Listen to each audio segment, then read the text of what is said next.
The cafe was always busy in the mornings, the smell of fresh croissants mixing with the strong aroma of coffee, the sound of cups clinking and chairs scraping across the tiled floor filling the air, and in the middle of it all moved a young waitress, her hair tied back neatly, her smile polite though her eyes carried a tiredness she could not hide.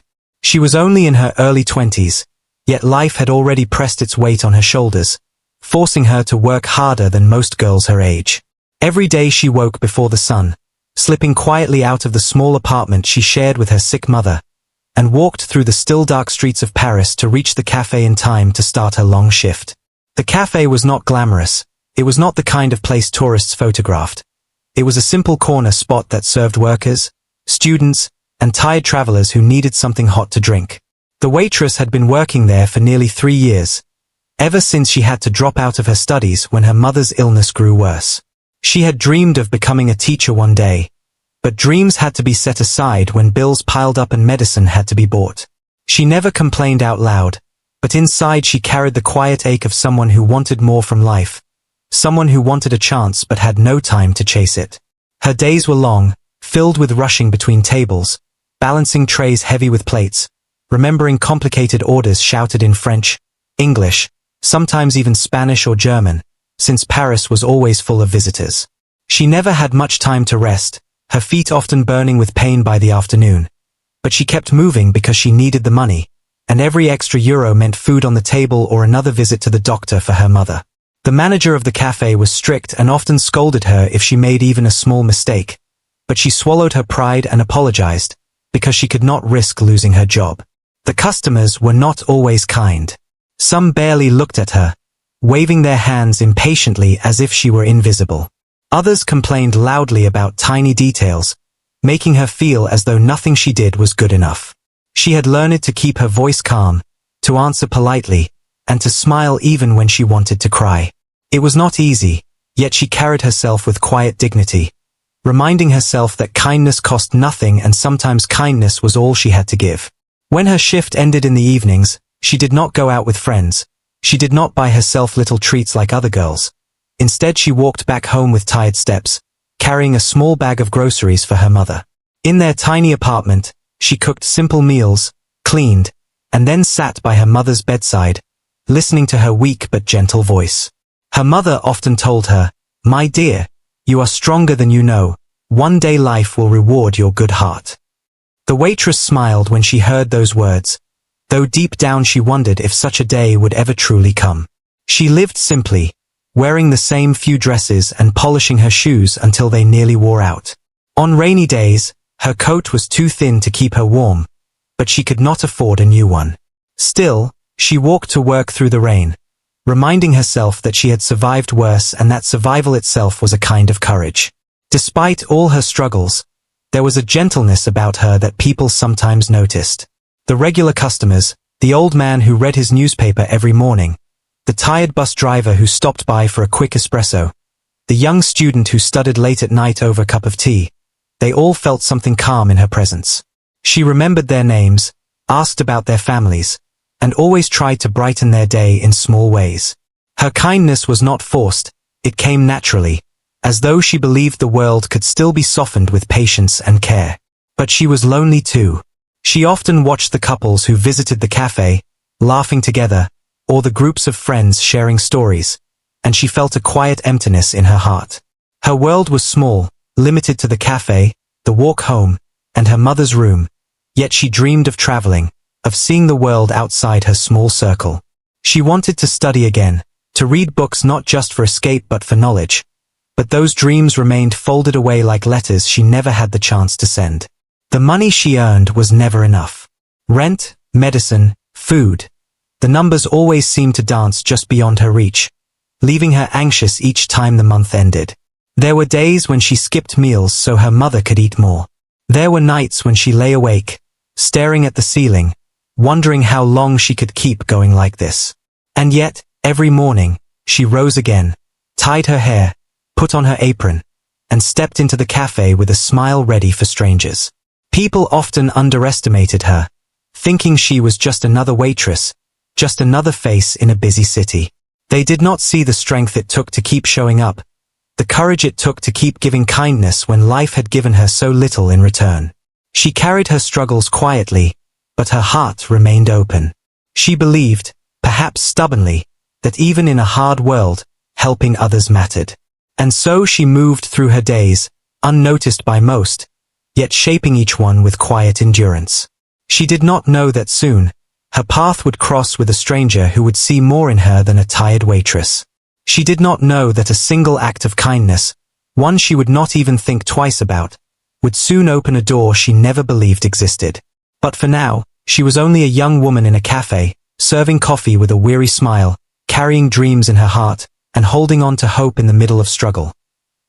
The day had been busy from the start, the cafe filled with noise and the steady rhythm of footsteps coming and going, waitresses moving quickly between tables, the smell of butter and coffee rising into the air, and outside the rain tapped against the glass windows, leaving the streets wet and shiny. The young waitress worked as she always did, balancing trays, wiping down tables, answering orders with her soft but firm voice, when suddenly the door opened and a man stepped in who looked different from the usual customers. He was tall, a little older, dressed in clothes that looked expensive but slightly out of place, as though he had chosen them without thinking of comfort. His face showed worry, his brow furrowed as he looked around the cafe, clutching a map in one hand and his phone in the other.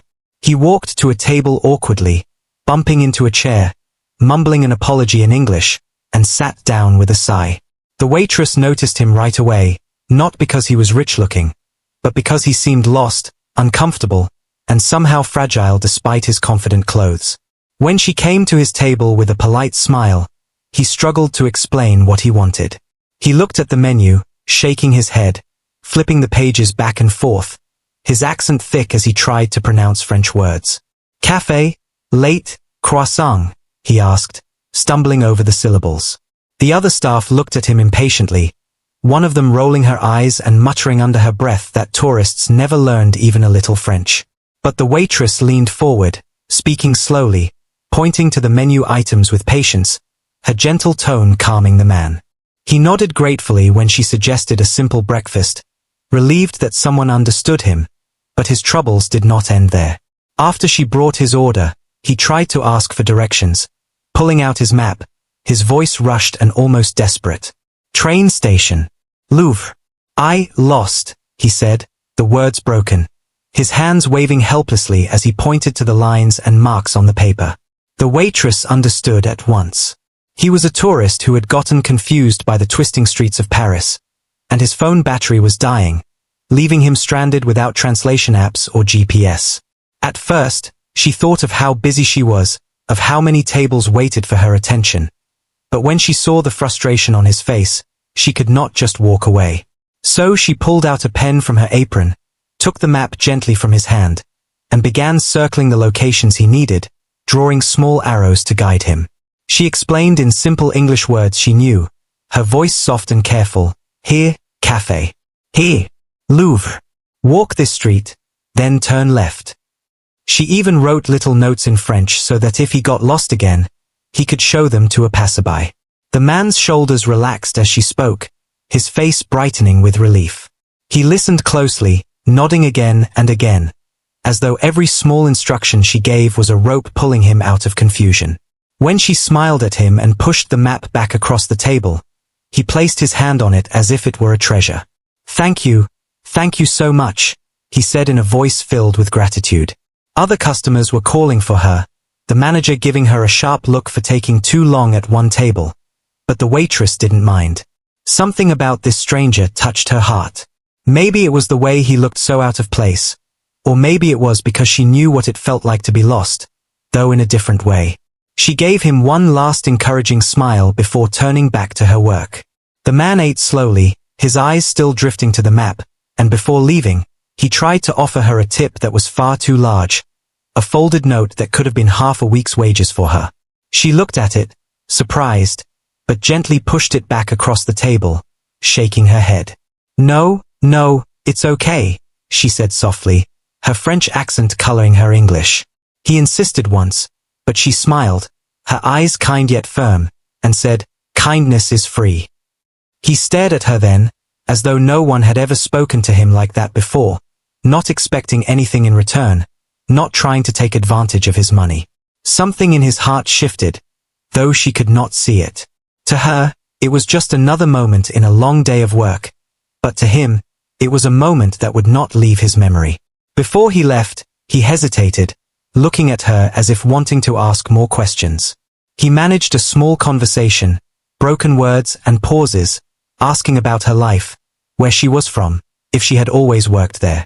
She answered simply, shyly, not wanting to share too much with a stranger, but he noticed the weariness in her tone, the truth behind her modest words. She spoke more about making sure he was comfortable than about herself, brushing off his questions with small smiles. Finally, he stood, thanked her once more with a sincerity that made her pause, and walked out into the damp Paris streets, map clutched in his hand like a lifeline. The waitress watched him go for a brief second before returning to her work, unaware that she had just left a lasting mark on someone far different from the people she usually served. To her, he was simply a lost tourist she had helped out of kindness. Nothing more, nothing less.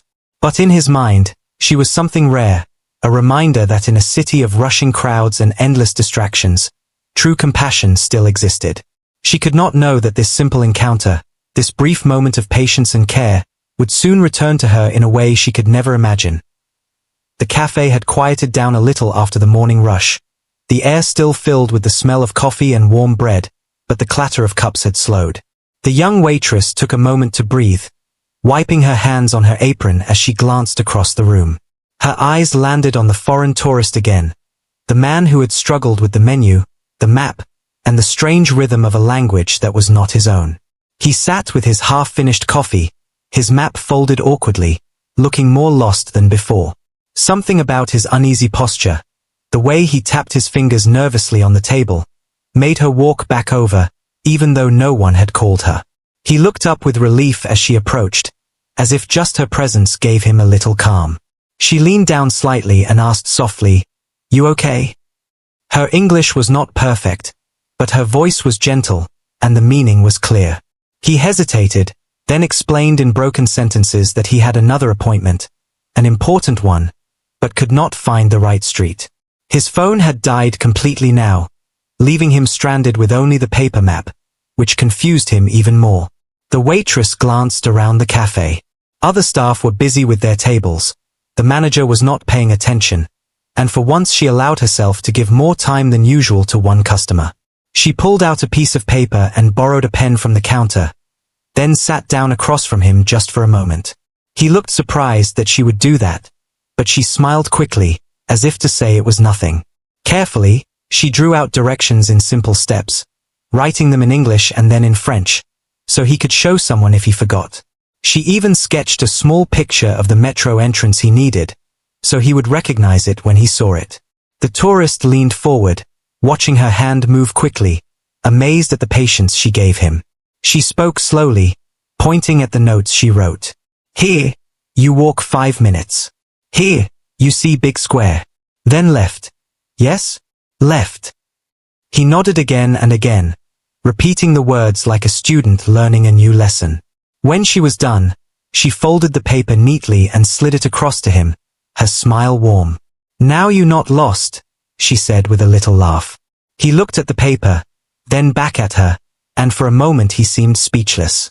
In his world, people often rushed past him, too busy to care, or only helped when there was something to gain.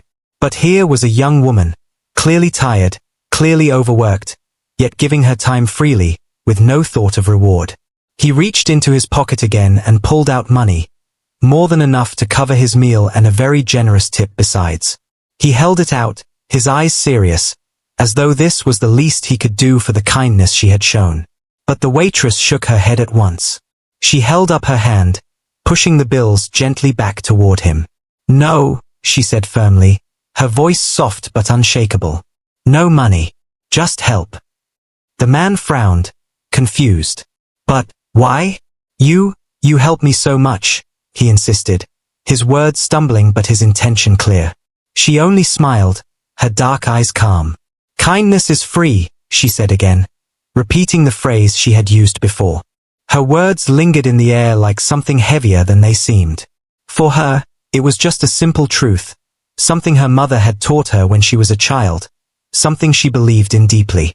For him, it was something rare, almost unbelievable, a reminder that not everything in the world had to be bought. He slowly put the money away, though his hand trembled as if it felt wrong not to repay her. Instead, he said quietly, "You are a very good person." She blushed faintly, brushing off the words with a small shrug. To her, it was nothing extraordinary, just the way she lived, to help when she could, even if she had little herself. But she did not realize that to him. Her kindness had struck deeply, touching something in his heart that money or power could never reach. He stayed a little longer, sipping the last of his coffee, almost reluctant to leave, as if being near her kindness gave him comfort in a foreign city.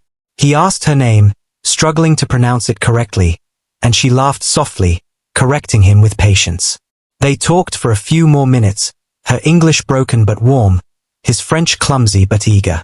It was not a long conversation, yet it was filled with sincerity, the kind that left an impression greater than hours of polite chatter.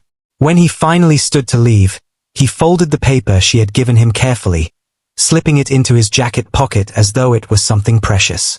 He thanked her once more, his voice thick with feeling, his eyes holding hers a moment longer than usual. Then he walked out into the Paris street, the wet cobblestones shining under the afternoon light, disappearing into the crowd. The waitress stood for a moment by his empty table, a faint smile on her lips, before she cleared the cup and plate and returned to her duties. To her, it had been a small act, just helping someone who needed it, just giving kindness where she could. She did not think about it again, except perhaps with a small warmth in her chest when she remembered his grateful eyes. What she did not know was that her words and her actions had planted themselves firmly in his mind. He would not forget the girl who refused money for kindness, the girl who helped a stranger without hesitation, the girl who believed that giving was enough. She returned to her work as though nothing had changed, but in truth, the world outside was already moving to change her life in ways she could not imagine. The afternoon had grown quieter, the cafe no longer filled with the heavy rush of the morning. A few customers lingered at their tables, sipping slowly at their drinks, some reading newspapers, others scrolling on their phones. The waitress moved among them, carrying trays and wiping down surfaces, her steps practiced and calm. When she passed the table where the tourist sat, she noticed he had not left yet. His plate was empty, his cup nearly dry, yet he remained seated, holding the folded paper she had given him, staring at it as though it was more important than a map. She thought maybe he was waiting for someone, or perhaps he was too nervous to leave and risk getting lost again. She gave him a polite smile as she walked by, and he looked up quickly, as though he had been waiting for her to notice him. He gestured awkwardly, trying to call her back without disturbing the other customers. With a small nod, she approached his table again. He cleared his throat, shifting uncomfortably, then tried to speak. "You help me. Very kind. I want to know you more." His words came out broken, clumsy, but the meaning was clear enough. She was taken aback for a moment. She had never expected a stranger, especially a tourist, to ask about her. Usually, people only asked about the food, the price, or the directions to the nearest attraction. Rarely did anyone look past the apron and the smile to see her as a person. She hesitated, glancing at her manager across the room. He was busy scolding another waiter and had not noticed. So she leaned a little closer, answering carefully, her English touched with her French accent. "Not much to tell. I work here. Long hours." She gave a small laugh, trying to make it sound light. The tourist shook his head firmly. No, tell me, your life. You, family? You, dream." His eyes were sincere, his expression soft. He was not asking to be polite, he was truly curious. That sincerity made her chest tighten a little. She did not know how much to share with a stranger. Yet his gaze was kind, and somehow, she felt safe enough to speak. "My mother is sick," she said quietly, looking down at her hands. "I take care of her. Work here for money. That is all." Her words were simple, but behind them lay years of struggle, of nights without rest, of days filled with worry. She did not say all that. She only gave him the bare truth. He leaned forward, his brow furrowed with concern. You, very young. So hard. He paused, searching for the right words. And, your dream? What you want? She felt a small ache in her heart at his question. Dreams were dangerous things for her, fragile and far away, often hidden behind the walls of necessity. Yet for a moment, she allowed herself to answer honestly. I wanted to study, be a teacher. But, life is different. She gave another small shrug, as though to push the weight off her shoulders, as though it did not matter, even though it did. The tourist watched her with an intensity that made her slightly nervous. Most people did not listen this way. Most people did not care to know. His silence stretched for a few seconds. Then he said softly, You are very strong. Very good heart. I can see. Her cheeks warmed at his words. She was not used to praise. Usually, she only heard complaints, orders, or scoldings. For someone to say she was strong, someone who barely knew her, felt strange, almost unbelievable. She brushed it off with a smile, waving her hand lightly. It is nothing. Everyone has problems. We just live. Still, he seemed deeply moved, as though her modest words carried more weight than she intended. He looked at her the way people look at something rare, something they are afraid to lose. She, meanwhile, felt a mixture of curiosity and caution. Who was this man? Really? Why was he so interested in her? Before she could ask, another customer called for her, and she excused herself quickly, returning to her duties. But even as she moved around the cafe, she could feel his gaze following her, not in a way that made her uncomfortable, but in a way that felt almost protective, almost grateful. When she returned to his table again, he was preparing to leave. He folded the paper map carefully, tucking it into his pocket, then stood. He hesitated before speaking once more. Thank you, for all. You, special person. Not forget. His accent wrapped awkwardly around the words, but the meaning came through clearly. She smiled, shaking her head. I am just Waitress. Nothing special. But he looked at her as though she was wrong, as though she did not understand the truth of herself. He reached out, almost as if to take her hand, but stopped, respecting the distance. Instead, he gave her one last nod, his eyes shining with gratitude. Then he left, stepping out into the fading light of the Paris afternoon, his figure quickly blending into the crowd. The waitress watched him go, puzzled by the strange heaviness in her chest. She had met many tourists before, served countless strangers, but something about this man felt different. Not because of how he looked, not because of his foreign accent, but because of the way he had looked at her, as though she mattered, as though her story was worth hearing. She shook her head gently, returning to her work, telling herself it was nothing. Just another customer passing through Paris. But deep down, she felt something unusual, a quiet stirring of fate, though she could not name it. She did not know that his words, his curiosity, and the way he had seen her beyond her apron, would soon return to her in a way more powerful than she could imagine. For now, she thought the day was ending like any other, her tired feet moving through the cafe, her mind already on the walk home. She had no idea that her life was already shifting, and that this small, strange conversation was the beginning of something far greater than she had ever dared to dream. The evening sky over Paris had turned a soft shade of grey, the kind of color that made the city look dreamy yet tired at the same time. Streetlights flickered on one by one as the rain finally stopped, leaving the cobblestones shining like glass. Inside the cafe, the crowd had thinned.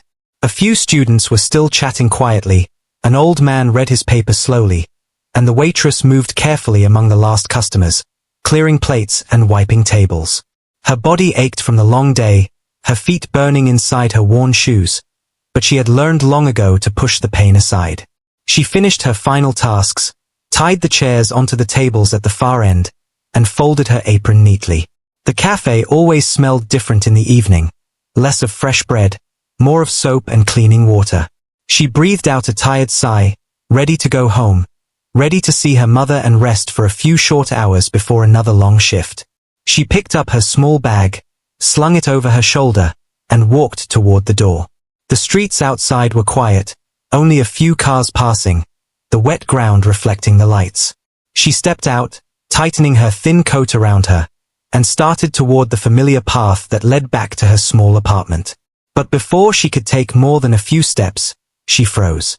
A sleek black limousine was parked directly in front of the cafe. It was long and shining, its windows tinted dark, its engine humming softly. The kind of car she had only ever seen in movies or parked in front of luxury hotels. For a moment, she thought maybe it had stopped for someone else, perhaps a wealthy guest staying nearby. But then the driver stepped out.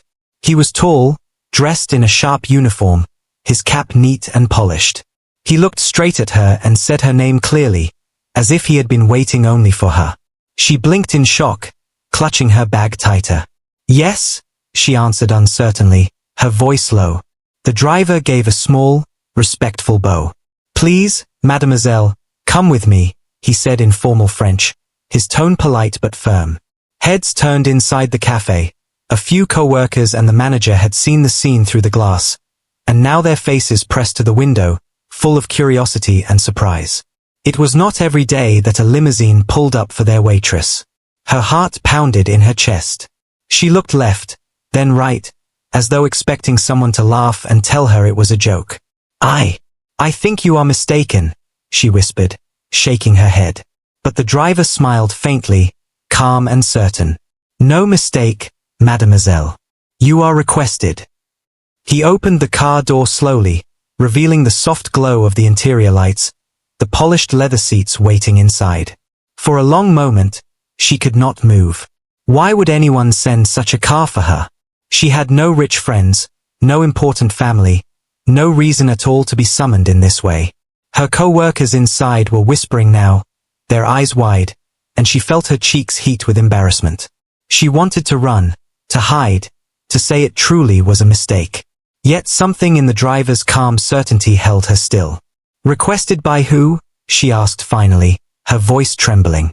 The driver's eyes met hers, steady and professional. "By the gentleman you helped earlier today," he replied. Her breath caught. The tourist. The lost man with the map, the one she had guided with patience. She had not seen him leave with anyone important, had not guessed at all that he could be connected to such wealth. Her thoughts spun wildly. Why would he send for her now, hours later? What could he possibly want? She shook her head again, whispering, "No, I cannot. This is not for me." But the driver remained patient. "Please, mademoiselle," he asked very clearly. "It is important." Behind her, she heard the faint sound of the cafe door opening, her manager's voice calling out sharply, "What is happening here?" The waitress turned briefly, seeing his shocked face, and in that instant, something inside her made a decision. She was tired of being small, tired of always saying no to anything unusual, tired of living only in survival. Perhaps this was foolish, perhaps even dangerous, but a strange curiosity pulled her forward. She nodded once, slowly, and the driver stepped aside respectfully as she slid into the limousine. The door closed behind her with a soft click, shutting out the noise of the street. Inside, everything felt unreal. The seats were soft leather, the air faintly scented with flowers, and the world outside looked distant through the darkened glass. Her hands shook as she placed her bag in her lap, her heart racing louder than the car's quiet engine. She had never even touched a car like this before, and now she was sitting inside, being taken somewhere unknown. She thought of her mother waiting at home, thought of the bills on the table, thought of how absurd this all was. Yet mixed with her fear was a strange spark of wonder, a sense that something extraordinary was unfolding, something she could not yet explain. The limousine began to move smoothly through the streets of Paris, the city lights flashing across the windows. She leaned back slowly, trying to calm her breath, her mind filled with questions. Who was this man really? Why had he not revealed himself earlier? And what did he want with her now? As the car glided past the glowing Eiffel Tower in the distance, she pressed her hands together tightly and whispered to herself, "Stay calm. Just stay calm." She had no idea what awaited her at the end of this ride, no idea how much her life was about to change. All she knew was that she had stepped into a world completely different from her own, and there was no turning back now. The limousine rolled smoothly through the streets of Paris, its quiet engine almost whispering as it moved. The waitress sat stiffly on the soft leather seat, her small bag clutched tightly in her hands, her heart beating so fast she could hear it in her ears. The city lights passed by in flashes through the tinted glass, glowing shop windows, streams of cars, the shimmer of the river. She felt as if she were watching someone else's life from behind a screen, unable to believe she was part of this moment. Her mind kept repeating the driver's words, "The gentleman you helped earlier today." Could it really be the same tourist? The man who had struggled with the map, who had stumbled over French words, who had looked so helpless. He had seemed so ordinary, even clumsy, yet here she was, sitting in a limousine sent by him. She tried to make sense of it, but nothing fit. The car finally slowed, turning into a quiet street lined with tall trees and elegant buildings.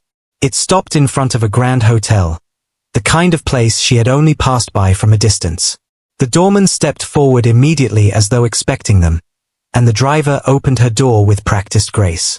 She hesitated, her feet refusing to move, but then she took a breath and stepped out.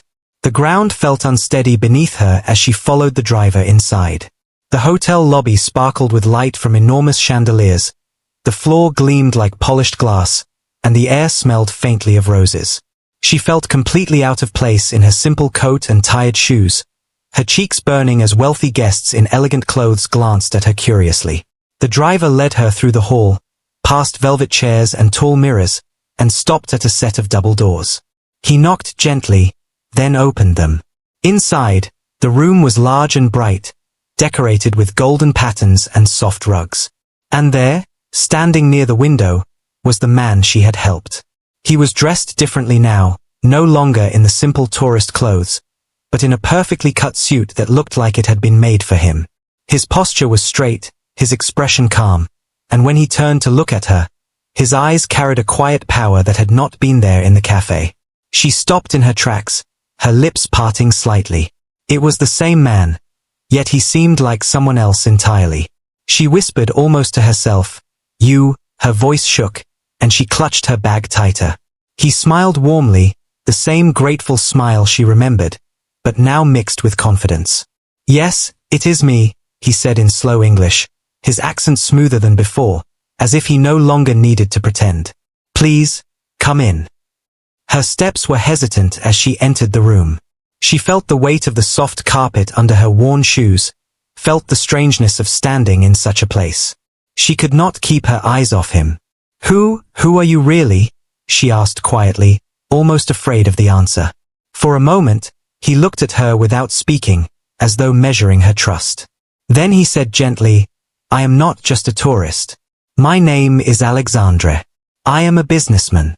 Some call me a billionaire." The words seemed unreal, as if she had stepped into a storybook. She shook her head slowly. "Billionaire?" she repeated, her voice faint. He nodded, his expression calm. "Yes. My work takes me across the world. I came to Paris quietly, without guards, without attention. I wished to walk freely, to feel ordinary again. That is why I looked lost. That is why no one knew me." She stood frozen, unable to speak.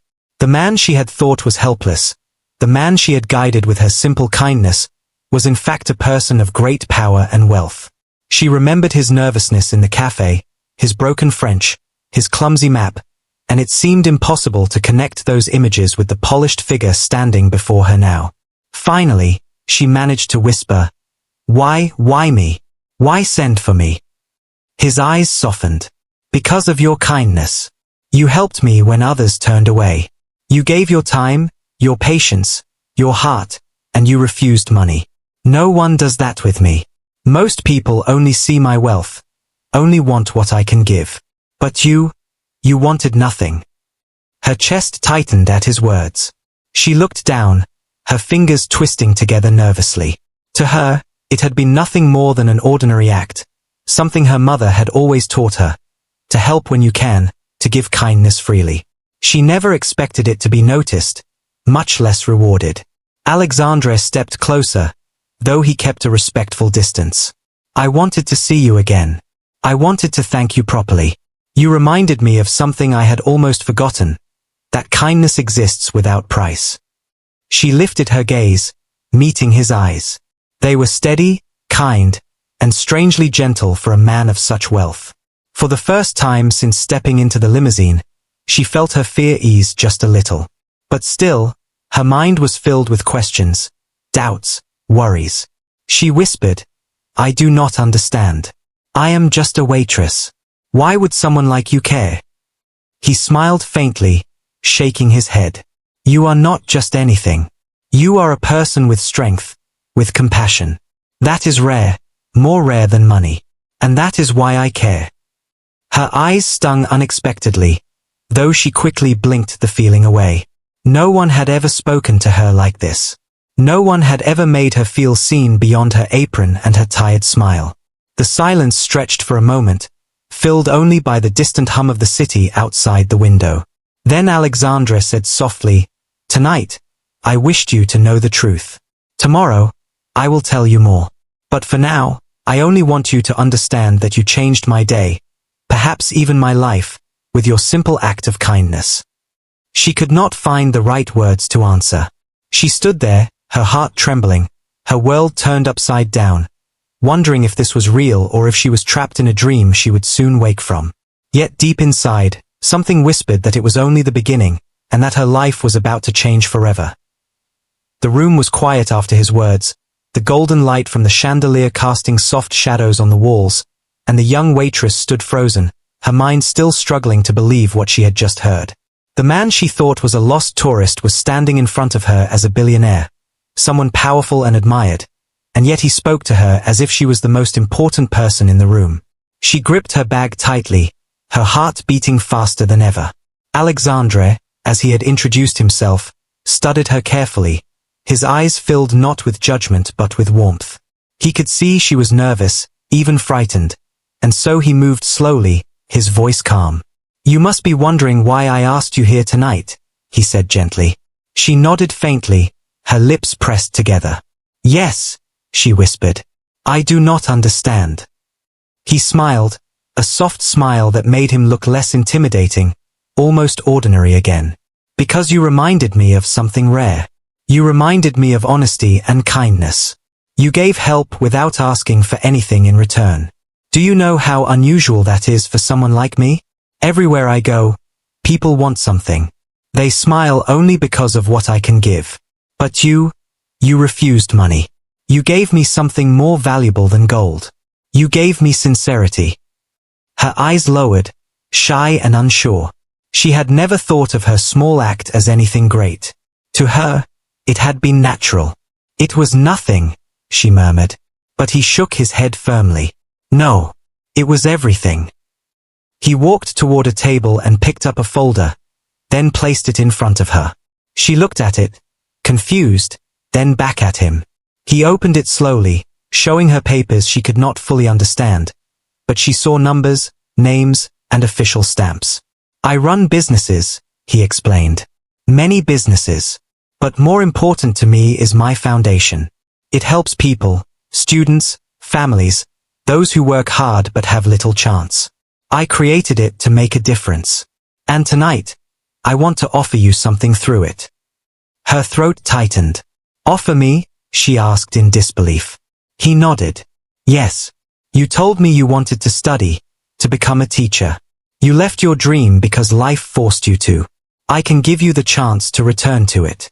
A scholarship, full support for your studies, so you never have to worry about the cost again." She stared at him, unable to speak. It felt impossible that someone like him would know, or care, about her small, broken dream. Her hand trembled as she gripped her bag tighter. "Why me?" she whispered again, her voice cracking slightly. "Because you deserve it," he answered simply. "Because you gave me a gift when you refused my money. You gave me faith that true kindness still exists. And I want to give you something back." Her eyes filled with tears before she could stop them. She turned her face away slightly, ashamed of showing weakness in such a place. "I cannot accept," she said quickly, her voice shaky. "It is too much. I am only a waitress. Others need it more than me." Alexandra stepped closer, but not too close, his voice low and steady. And how do you know you are not one of those who need it most? You work every day, you care for your mother, you sacrifice everything. You think that is nothing? No. That is strength. That is why I chose you. His words hit her heart like a wave. She had spent so long believing she was invisible, believing her struggles meant she was less important than others. Yet here stood a man who saw her differently, who told her her quiet sacrifices mattered. For the first time in years, she felt as though her pain had meaning. Still, her doubts clung to her. "And my mother," she whispered. "She is sick. I cannot leave her alone." He nodded as though he had expected the question. "I already thought of that," he said softly. "If you agree, I will also arrange care for her. The best doctors, the best treatment. She will not suffer as she has. You will not have to carry this weight alone anymore." Her knees nearly buckled at his words. For so long she had carried the burden silently, believing no one could help, no one would even notice. And now, in one night, a stranger was offering her everything she had wished for in her private prayers. She shook her head weakly, whispering, "This cannot be real." But Alexandra's eyes held steady on hers. "It is real. And it is your choice. I will not force you. If you say no, I will respect it. But if you say yes, your life can change. Not because you begged, not because you asked, but because you deserve it." Her lips parted, but no sound came. She felt her chest tighten, her breath uneven, her mind caught between fear and hope. She thought of her mother lying weak in their small apartment, of the nights she cried quietly so no one would hear, of the books she longed to study but could never afford. She thought of all the times she had told herself life would never change. And then she looked at him, this man who could have walked past her like everyone else but instead had stopped, had remembered, had chosen her. She whispered softly, almost to herself, "Why does kindness matter so much to you?" He smiled faintly, his eyes suddenly distant. "Because I grew up poor once too. And someone helped me when I had nothing. Without that kindness, I would not be who I am. I never forgot it. And tonight, you reminded me of it again." Her tears slipped down her cheeks, and for the first time, she did not wipe them away. She let them fall, because they were not just tears of pain, but of relief, of hope. For the first time in years, she felt seen, valued, lifted. And though her voice trembled, she finally whispered, "Yes." The billionaire's expression softened, his smile warm and genuine. "Then it begins," he said gently. She sat there, trembling with disbelief, knowing her answer had just opened the door to a life she had never dared imagine. The night after she gave her answer, the young waitress walked home through the quiet streets of Paris, her steps unsteady, her heart full of emotions she could not name. The city lights sparkled on the wet cobblestones, but she hardly noticed them. She kept replaying the evening in her mind, the limousine, the hotel, the man who was no longer just a lost tourist but a billionaire, and most of all, the words he had spoken to her. It felt like a dream she would wake from at any moment. She even pressed her hand to her arm, half expecting to open her eyes and find herself back in the cafe, holding a tray. But no, it was real as the paper still folded carefully in her bag, the first proof of the offer he had given her. When she pushed open the door of her small apartment, the familiar smell of medicine and soup greeted her. Her mother was sitting up in bed, her frail figure wrapped in a blanket, her eyes lighting up when she saw her daughter. "You are late," she said softly, her voice weak but warm. The waitress smiled faintly, setting her bag down. "Work was busy," she answered, though her mind raced with thoughts she could not yet share. How could she explain that a billionaire had just promised to change their lives? It sounded too impossible, too much like a fairy tale. She sat by her mother's side, spooning her some soup, listening to her quiet stories about the neighbors and the little things she had noticed from the window that day. But even as she listened, the waitress's mind wandered. She imagined her mother in a clean hospital room with real doctors, not in this tiny flat where she had tried her best with so little. She imagined herself sitting at a desk with books again, writing, learning, not just carrying trays and wiping tables. The thought made her chest ache with both hope and fear. The next morning, everything felt different. She woke earlier than usual, but instead of dragging herself from bed with heavy steps, she sat for a long moment staring at the light coming through the window. For the first time, the day ahead did not feel like an endless chain of struggle. For the first time, she felt there was a door waiting to be opened. When she arrived at the cafe, whispers followed her. Her co-workers had seen the limousine, had seen the driver call her name. They watched her now with curious eyes, some with jealousy, some with disbelief. The manager gave her a sharp look, as if demanding answers, but she only lowered her head and moved quietly to her work. She did not know what to say. How could she explain something she barely understood herself? Yet as she worked, she noticed that even the weight of the trays felt lighter. The complaints of rude customers no longer stung the same way. She thought of Alexandra's words, of how he said her kindness was rare, and she felt a strange pride blossom inside her. She had always thought of herself as invisible, just another poor girl in a city that never stopped moving. But someone had seen her, truly seen her, and that thought made her stronger. Days passed quickly after that. Alexandre kept his promise. A doctor came to see her mother, checking her with calm professionalism, and arrangements were made for better treatment. The waitress could hardly believe it when she saw real medicine arrive, medicine she had only ever dreamed of affording. Her mother cried softly, holding her daughter's hand. "You see," she whispered, "I told you one day, your kindness would return to you." At the same time, papers were prepared for her studies. A scholarship, a new beginning. When she held the documents in her hand, her fingers trembled. She had not touched books like these since she was a girl, and now they were opening again before her, as if time itself had rolled back to give her another chance. But more than the papers and the doctors, it was the feeling inside her that changed the most. She no longer walked with her eyes always down. She lifted her head, looked at the city with new eyes, saw beauty in places she had once only rushed through. Paris no longer felt like a cage of survival, but a place where perhaps dreams could breathe again. Still, she remained the same in one way. She kept serving at the cafe for a little while longer, not out of necessity, but because she wanted to leave with dignity. Customers noticed her brighter smile, her lighter steps. Some said she looked different, though they could not explain why. She knew the reason.